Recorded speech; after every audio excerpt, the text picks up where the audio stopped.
Today, we're talking about passive income, and I'm going to tell you the realities of what it means to create a passive income, and is it all sunshine and butterflies? As some of you may know, I've been investing in real estate for the past 3 years. I've been in wholesaling for 5, but I've been buying real estate for almost 3 at this point. And there's a lot of things I've learned over the years about passive income. I will say passive income is the best way to get to freedom. Better than active income, completely different, because when it's a passive income, obviously it's awesome, right? Every month you get whatever income you're getting. But the thing about passive income, it's not that easy to get, first of all. It's not easy to get good passive income. And most of the time, it's not truly passive. The idea of passive income is that you sit somewhere on the beach and you're enjoying your passive income and the money just keeps flowing into your bank account because you invested into something, or you bought a couple of real estate properties and now it's just working for you. While it could be possible if you put it into like some kind of bond account and keep getting a percentage over every 6, 12 months, whatever, it's not really possible with real estate. I think to do real estate fully passively and create a passive income, it takes a lot. And I'm going to talk about those things right now. One of the most popular methods in real estate is the BRRRR method. And the idea of this method is to buy a property, rent, rehab, refinance, right? And pull all your money out of the property. And then after that, you have no money invested into the property and you're getting cash flow and you have a appreciating asset and an asset that you can use for depreciation on your taxes, right? So all of that sounds great. The problem is that when you are doing a BRRRR, you actually are pulling a lot of money out of it. Maybe you pull all your money out of it if you can, but you leave no money in the property and most likely are not cash flowing a lot. When it comes to like single family homes, people cash flow $200 to $400. And when it comes to multifamilies, it's around the same, but per door. So if you have a duplex, it could be cash flow anywhere from $400 to $800. Obviously, I'm not saying that you can do better because I have a duplex that performs $750 per unit, but I also want to keep you guys in mind that I also self-manage this property, right? So if I were to give it to a property management company, I would cash flow a lot less. That's what I think the next big thing people forget, especially using the BRRRR method, is that if you want to have no money invested into the property, and then you also want to give that property away to someone else to manage, you're going to be bringing almost no money for that property. So I think that you have to try to self-manage properties, especially if you burn. Most of the time, if you burn, you are in the beginning of your business.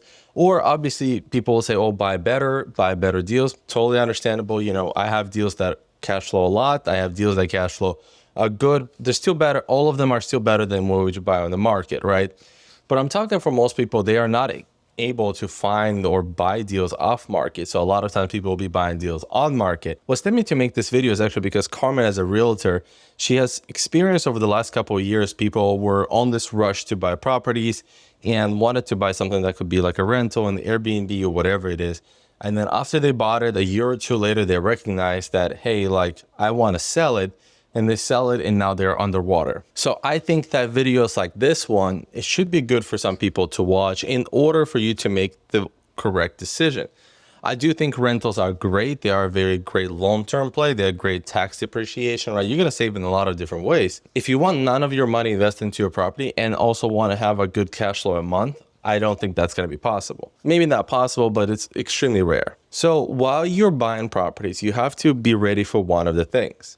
You either want to be ready to source your off-market deals yourself. And obviously I teach this on this channel as I'm wholesaling and buying my own deals. So that was number one. Number two is that you prepare to self-manage your deals for some time. I mean, there's people that self-manage 30, 40, 50, 60 units. And at that point, they're like, oh, it's too much now, because that's going to help you to save a lot of money. And then hopefully the rents catch up a little bit. And then you can maybe, if that difference that you're starting to make, you can actually hire a property management company. And the third option, right, you invest money into your property and you leave some money in the property, right? So if you bought a property with 25% down, your cash flow is going to be better than mine, because obviously if I buy it, I want to refinance and get all my money out of it. My loan will be bigger, so therefore my monthly payment is bigger. So just kind of trickles down. So are there opportunities out there that you can buy a property, pull all your money out of it, and then also hire a property management company and then still make good cash flow? Absolutely. A lot of times they're bigger deals, because on smaller deals, it's a lot harder to do.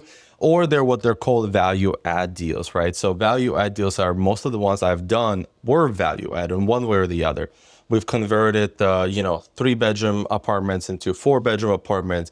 We have done certain things in order to improve the rents for the properties. For example, right now I'm on the contract to buy a 5-unit property that 4 units are occupied and the rents are super low, which they will be increased. But then the 5th unit is actually been dismantled for some time. So we're going to go ahead and renovate it and rent it out. But the seller is selling it as a 4 unit. And when they've been marketing to other people, whenever someone texts, they said it's 4 units. I'm the first one who actually went to the property and saw it and recognized there's a 5th unit that is legal as well. So that working out perfectly. So that's something that we're going to be looking forward to. And that's what I mean when I say value add. You find a way to improve the value of the property. Can you convert a garage? Can you do something? Can you make an addition? Can you convert an additional patio space into another bedroom, whatever it is, in order to increase the rent that you're going to be getting for this property? If you can do that, you can be successful. If you can find value add opportunities, that's where you're going to make the most money. So I think that, are there deals out there that you can buy and make good money? Of course. However, you have to be careful, right? A lot of them are not going to be just cookie cutter homes on Zillow, and it's not going to be straightforward deals. You have to get creative. You have to think outside the box a lot of times. But if you are able to do that, and on top of that, if you're able to self-manage for now, most of the time self-manage is not that bad until things go bad. Right now I'm going through like my first eviction per se on the property, which is not that bad per se, because out of the 3 years that I've been doing this, never really had to. I mean, I've threatened eviction before, but I never really had to go through with it. But right now, these documents in court, so this is going to be my first official eviction of a property. But overall, I would say 90% of the time, your owner rentals, it's not that bad. But then 10% of the time, it can get overwhelming, especially if you're dealing with tenants that are complicated and are not making things easy for you. So if you're young, or if you're just starting real estate and you're okay with self-managing, and you're okay with figuring out how to do value add, that is probably the best formula you can do, especially when you're starting off. If you have a lot of money and you don't mind just putting money and parking it there, and you don't need to use because let's say you have a good job or whatever it is, and you just can buy a rental every 6 to 12 months because you're collecting the cash, great. Now, that's a great opportunity. A lot of people don't have that opportunity. So therefore, I'm trying to kind of share how at least I do it, because for me to leave any money into the property feels like a loss. And some people may argue and say, hey, well, this property, you still have that money. It's in the property. But any money that's sitting dead in the property, including equity, is frustrating me, because if I could use that money in order to increase the assets that we're buying and increase our cash flow, that's what I would want to do with that money. Without it, it's just growing and just appreciating. Is not really doing anything for me, because I'm probably not planning to sell the properties ever. And if I am going to sell them, obviously there's a lot of things that come with it, the taxes, the realtor fees, etc., etc. So therefore, for example, we like to tap into our properties with a HELOC. So we'll have investment HELOCs, especially if we are not able to pull all our money out of the refinance. We wait like 6 to 12 months and do a HELOC on the property. But currently, most of the time we've bought something, we've been able to pull all the money out of it. The last 2 multifamily deals that we've done, and this one that we're doing right now, the 5 unit, I think will be worked out the same exact way. It's a value add opportunity. We're gonna reappraise it when it's done and see if we can pull all our money out of it, but looks like we should be able to. I love talking about rentals because cash flow is my obsession. I think I'm more obsessed about cash flow than I am about active income. So if you guys have any questions about cash flow or how to create cash flow or looking at rentals, leave them in the comments down below. I'm happy to answer any questions you guys got. And as always, guys, don't forget to like this video and subscribe to the channel, and I'll see you guys in the next one. Peace.